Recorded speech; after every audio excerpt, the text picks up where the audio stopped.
இந்த அஞ்சலி இருந்துட்டு, இப்போ நம்ம நெனச்சது தான் நடந்துட்டுருக்கு அப்படின்னு சொல்லிட்டு ரொம்பவே சந்தோஷமா இருந்துட்டு இருந்தா. ஆனா, கடைசியில தன்னோட அப்பாவே இவ்ளோ பெரிய ஆப்ப வந்து பார்த்தீங்கன்னா வைப்பாரு அப்படின்னு சொல்லிட்டு, இந்த அஞ்சலி கொஞ்சம் கூட வந்து பார்த்தீங்கன்னா எதிர்பார்க்கவே இல்ல. இருந்தாலும் இந்த இடத்துல வந்து பார்த்தீங்கன்னா, இந்த மகேஷ் இருக்கான் பார்த்தீங்களா? பைக்கர் மகேஷ். அவன் தான் வந்து பார்த்தீங்கன்னா, இப்போ எல்லா உண்மையுமே சொல்லப் போறது. அதுக்கு காரணம் வந்து பார்த்தீங்கன்னா, நம்ம அஞ்சலியோட அப்பா. அவர் தான் வந்து பார்த்தீங்கன்னா, இப்போ அந்த மகேஷ கூட்டிட்டு வந்து எல்லா உண்மையுமே சொல்ல வைக்க போறான். அதாவது அஞ்சலி கர்ப்பமாவே இல்ல.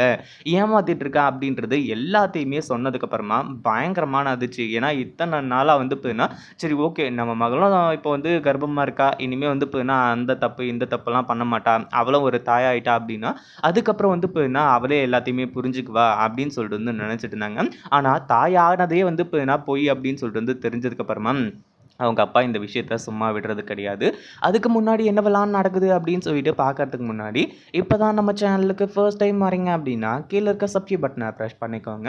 இப்போ நம்ம இலக்கியா கிட்ட போயிட்டு, "உன்னால வெளியவே வர முடியாது. 7 வருஷம் ஜெயில் தண்டனை தான்" அப்படின்னு சொல்லிட்டு நல்லா வந்து சொல்லிட்டு வந்தாங்க.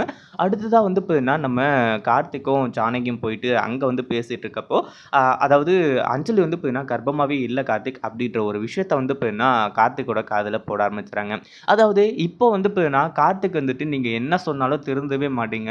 நீங்க வந்து பார்த்தீங்கன்னா, என் பொண்டாட்டியோட வயித்துல இருக்க எங்க குழந்தைங்கள அழிக்கிறதுக்கு பார்த்துட்டு, இப்போ இப்படி நாடகம் ஆடுறீங்களா? அப்படி இப்படின்ற மாரி வந்து கேட்டு ஒரு பக்கம் வந்து பார்த்தீங்கன்னா, பயங்கர கோவத்தோட தான் போனாரு. ஆனா, போனதுக்கு அப்புறம் தான் வந்து பார்த்தீங்கன்னா, கார்த்திக்கே எல்லாத்தையுமே யோசிச்சு பார்க்க போறாரு. நம்ம எவ்வளோ பெரிய முட்டாள்தனம் பண்ணியிருக்கோம் அப்படின்ற ஒண்ணையும் தெரிஞ்சுக்க போறாரு. அதாவது இப்போ நம்ம அஞ்சலியோட அப்பாவுக்கு எப்படி உண்மையெல்லாம் தெரிஞ்சுச்சு? அது மட்டும் இல்லாம அந்த மகேஷ் வந்துட்டு எப்படி அவங்க அப்பா கூட வந்தான் அப்படின்னு பார்த்தீங்கன்னா, இப்போ அஞ்சலிக்கு சப்போர்ட் அவங்க அம்மா. ஆனா, இலக்கியாவுக்கு சப்போர்ட் யாருமே இல்ல அப்படின்னு சொல்லிட்டு எல்லாருமே கவலைப்பட்டுட்டு இருந்தாங்க. ஆனா, இப்போ அஞ்சலியோட அப்பாவே மாஸ் என்ட்ரி குடுக்குறாரு. அவருக்கு உண்மை தெரிய வந்தது எப்படி அப்படின்னு பார்த்தீங்கன்னா, இந்த மகேஷ் வந்துட்டு ஒரு இடத்துல நின்னு பேசிட்டு இருந்திருக்கான். அந்த ஒரு நேரத்துல வந்து எங்க அப்பாவும் அந்த வழியா வந்து போயிருக்காங்க. அந்த வழியா போனது மட்டும் இல்லாம, அஞ்சலிய பத்தின பேச்சு வந்து பார்த்தீங்கன்னா, அங்க ஓடிட்டு இருந்திருக்கு. அதாவது அவன் ஃப்ரெண்ட் வந்து கேட்கிறான், "எப்புட்றா உன்கிட்ட மட்டும் நகை வருது, பணம் வருது, யார்கிட்ட இருந்துடா வாங்குற?" அப்படின்ற மாரி கேட்கும்போது, ஒரு அஞ்சலின்னு ஒருத்தி இருக்கா, அவள வச்சு தான் எல்லாத்தையும் கறந்துட்டு இருக்கேன். இந்த மாரி தான் நடந்துச்சு. இப்ப கூட வந்து பார்த்தீங்கன்னா, அந்த இலக்கியான்றவள ஜெயில்ல புடிச்சு வந்து தள்ளியிருக்காங்க. எல்லாத்துக்கும் காரணம் என்ன? அஞ்சலி கர்ப்பமாவே இல்ல. கர்ப்பமாவே இல்லாம அவ நடிச்சுட்டு இருந்திருக்கா இல்லையா? அத வச்சு தான் நான் அடிக்கடி பணம் வாங்கிட்டு இருக்கேன். நேத்து கூட வந்து பார்த்தீங்கன்னா, ரூ. 10,00,000 வாங்கிட்டு வந்தேன். அப்படின்ற மாரி வந்து சொன்ன உடனே அத கேட்டதும் அவங்க அப்பாவுக்கு பயங்கரமான அதிர்ச்சி. நேரா அவனோட சட்டைய புடிச்சு வந்து கேட்க ஆரம்பிச்சுறாங்க. "டேய் என்னடா சொல்ற? இலக்கியா ஜெயில்ல இருக்காளா?" அப்படின்ற மாரி வந்து கேட்டதுக்கு அப்புறமா, "ஆமா இலக்கியா ஜெயில்ல தான் இருக்கா." அப்படி இப்படின்ற மாரி வந்து சொல்ல ஆரம்பிச்சுறாங்க. அடுத்ததா அந்த மகேஷ் வந்துட்டு அங்கருந்து எஸ்கேப் ஆகலான்னு தான் பார்த்தான். ஆனா அவங்க அப்பா சொல்றதுலயும் ஒரு லாஜிக் இருக்கு, ஒரு மேஜிக் இருக்கு அப்படின்றத புரிஞ்சுக்கிறான். அதாவது நீ வந்து இப்ப அஞ்சலி கிட்ட 5,00,000 10,00,000 சொல்லிட்டு வாங்கிட்டு இருக்க. எல்லாமே ஓகே தான். ஆனா, நான் உனக்கு வந்து பார்த்தீங்கன்னா, ஒரு மிகப்பெரிய செட்டில்மெண்ட்டே போட்டு தரேன்.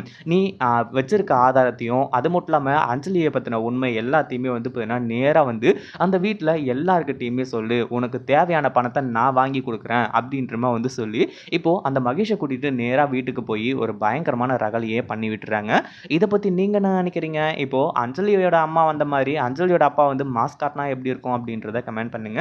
இந்த வீடியோ புடிச்சிருந்தா லைக் பண்ணுங்க, ஷேர் பண்ணுங்க. இப்ப தான் நம்ம சேனலுக்கு ஃபர்ஸ்ட் டைம் வரீங்க அப்படின்னா, சப்ஸ்கிரைப் பண்ணிக்கோங்க.